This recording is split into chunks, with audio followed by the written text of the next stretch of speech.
Doctora María Teles, historiadora en Nicaragua y política que fue privada de su libertad por razones políticas en Nicaragua. Señora Teles nos va a hablar de manera virtual. Adelante. Gracias a la Organización del Estado Americano, al secretario general Luis Almagro y a la Comisión Interamericana de Derechos Humanos, que contribuyeron decisivamente a mi excarcelación y la de muchos otros presos y presas políticas nicaragüenses. Muchas gracias al Consejo Permanente por incluir este punto en la conmemoración del Día Internacional de los Derechos Humanos. Y gracias a los gobiernos de Estados Unidos y Guatemala por facilitar un puente humanitario y acogida a presos políticos nicaragüenses, y a España por ofrecer su nacionalidad a quienes no han sido arrebatados. Al día de hoy, después de 15 años de secuestrado por fuerzas policiales, Julio Antonio Quintana Carvajal, abogado de 66 años de la ciudad de León, en Nicaragua, continúa desaparecido junto a más de 30 personas apresadas en las últimas semanas por órdenes de la dictadura de la familia Ortega Murillo. No es la primera vez que es apresado por razones políticas. Siendo estudiante universitario, fue capturado por órdenes de la dictadura somocista, encarcelado y sometido a torturas que le provocaron una fractura costal, quemaduras por los cigarros encendidos que le aplicaban y una lesión cerebral con secuelas de pérdida de sensibilidad en la mitad del cuerpo. A Julio le está pasando de nuevo. En el continente, otras personas presas de conciencia han sido encerradas sin dar cuenta de ellas. Rocío San Miguel, venezolana, defensora de los derechos humanos, fue secuestrada en febrero de este año y finalmente hace un par de días ha sido mostrada al público en un espectáculo prefabricado con evidente deterioro de su salud. El líder indígena Miskito, Brooklyn Rivera, lleva desaparecido más de un año. La presión política que hoy sufren miles de personas en el continente americano, el confinamiento en solitario, las torturas físicas, psicológicas, emocionales y alimentarias, el abuso sexual, la extorsión, el hostigamiento y asedio a las familias son heridas abiertas en las comunidades de este continente. Es el precio que cobran regímenes autoritarios por el rechazo social a la liquidación de libertades y derechos. El mecanismo que se utiliza para implantar el miedo como forma de control social y se usa sin límites. En las cárceles de Nicaragua, Venezuela y Cuba, actualmente hay niños y ancianos presos, jóvenes, mujeres embarazadas o que amamantaban a sus hijos, cuyo delito ha sido pensar, querer y demandar condiciones dignas de vida, disfrute de sus derechos humanos esenciales, oportunidades, democracia, resultados electorales exactos, libertad de culto, libertad de expresión, de organización y movilización. Hay presas y presos políticos cuando la democracia está en crisis o colapsada por el ascenso o establecimiento de regímenes autoritarios. Esa es una realidad actual en nuestro continente. Yo pasé 20 meses en confinamiento en solitario. Despertaba en las noches cuando sacaban de las celdas vecinas a otros presos para el interrogatorio y solamente podía volver a dormir cuando el interrogador regresaba. Pensé entonces en el terrible sufrimiento de mujeres y hombres que sufrieron prisión por las dictaduras militares en el sur del continente durante las últimas décadas del siglo pasado, cuando veían llevarse a otras personas presas con la certeza que jamás volverían, que jamás aparecerían con vida, personas de quienes no dejaron rastro. No puedo ni imaginar ese dolor porque me duele. El confinamiento en solitario es una tortura brutal que no debería ser impuesta a nadie durante ningún periodo de tiempo. Está diseñado para fracturar la integridad mental de las personas presas, someterlas o llevarlas al suicidio. En Nicaragua, Marvin Vargas lleva 6 años en esa condición y al obispo Rolando Álvarez lo mantuvieron 9 meses en confinamiento en solitario. En Cuba, Yunaikis Linares Rodríguez y Cici Abascal se encuentran aisladas pese a su disminuida condición de salud. Nada de lo que he dicho es desconocido. La cifra de presas y presos políticos se eleva y nos demanda urgencia de actuación. Es necesario desarrollar tolerancia cero frente a la presión política, a los gobiernos y a los regímenes que le imponen.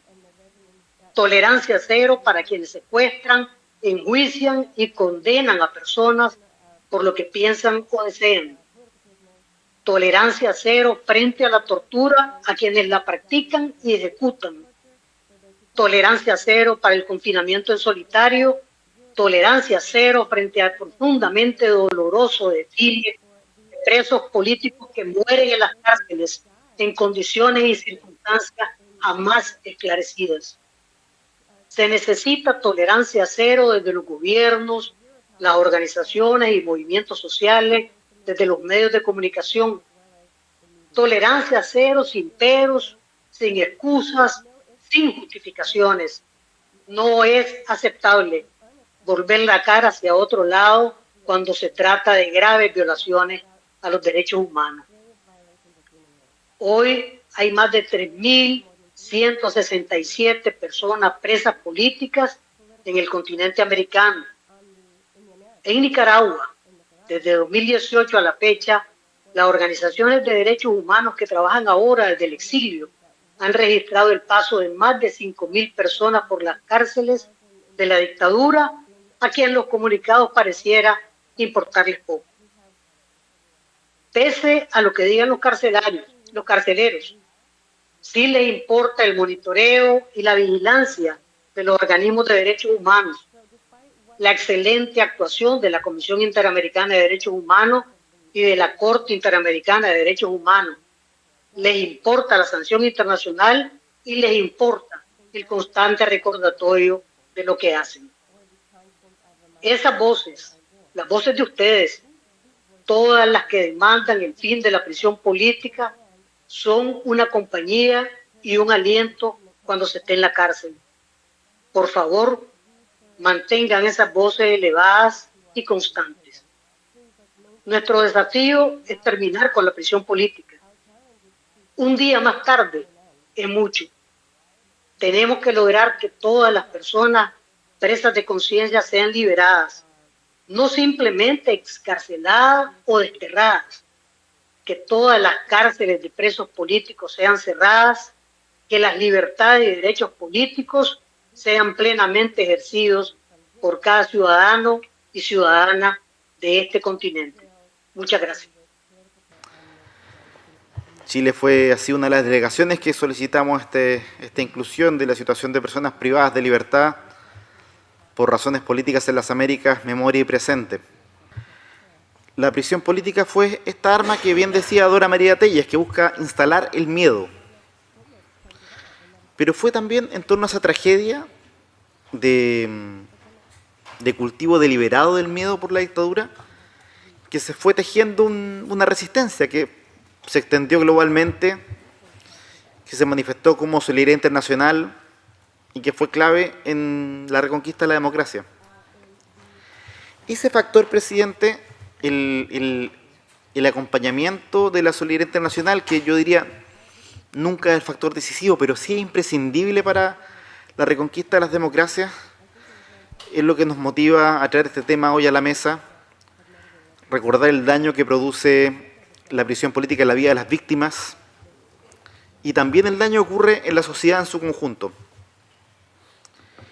Pensamos que la memoria de las víctimas de prisión política de Chile y del hemisferio todo debe honrarse y por ello narrar, contar lo que ocurrió, escuchar estos testimonios es imprescindible porque no repetir solo es posible cuando empezamos con verdad y memoria. Hoy hemos escuchado testimonios conmovedores que nos interpelan como individuos y como representantes de nuestros estados. La voz del doctor Juan Méndez, quien sufrió la prisión política en Argentina, el ejemplo de la señora Dora María Telles, símbolo de sacrificio y la lucha en Nicaragua, y la denuncia del señor José Carlos Zamora, quien nos recuerda la persecución de quienes defienden la verdad y la justicia en Guatemala, son un llamado urgente a la acción. Muchas gracias a ellos por estar en esta sesión, acompañándonos y compartiendo con nosotros su testimonio. Estos relatos son más que anécdotas, son denuncias vivas, la voz de las víctimas de una realidad que trágicamente persiste en nuestra región. La prisión política jamás debe ser una herramienta para silenciar la disidencia. La señora Dora María Telles, símbolo de lucha en Nicaragua, ha enfrentado una realidad desgarradora por su activismo y defensa de la democracia. Su experiencia reciente subraya el padrón de persecución sistemática que aún persiste en muchos países de nuestra región. Como mujer y líder, Dora María nos enseña que la represión nunca debe ser el último capítulo de una vida comprometida con la libertad. Debemos exigir justicia para quienes han sido encarcelados por expresar sus ideas, denunciar la corrupción o defender los derechos humanos. No se trata solo de cifras o estadísticas, sino de personas reales, con familias, sueños y un profundo deseo de vivir en libertad. La propuesta de incluir este tema en la agenda de hoy es un paso crucial. Insto a que este foro no solo sea un espacio para la reflexión, sino también para la acción concreta. Necesitamos enviar un mensaje claro, que no permitiremos que la prisión política sea siendo utilizada como herramienta de represión. Al hablar de personas privadas de libertad por motivos políticos, es hablar del sistema de justicia que tolera y fomenta injusticias, convirtiéndose en un brazo del poder ilegítimo. Es necesario que sigamos hablando de estos temas por incómodos que sean. Como mencionó Dora María Telles, no es posible ver a otro lado cuando se trata de los presos políticos. A pesar de contar con herramientas de derecho internacional y sólidas instituciones dentro del sistema interamericano, las víctimas siguen siendo vulnerables a los abusos de actores antidemocráticos cuando los sistemas nacionales fallan. La prisión política en América Latina, una práctica que debería pertenecer al pasado, lamentablemente persiste.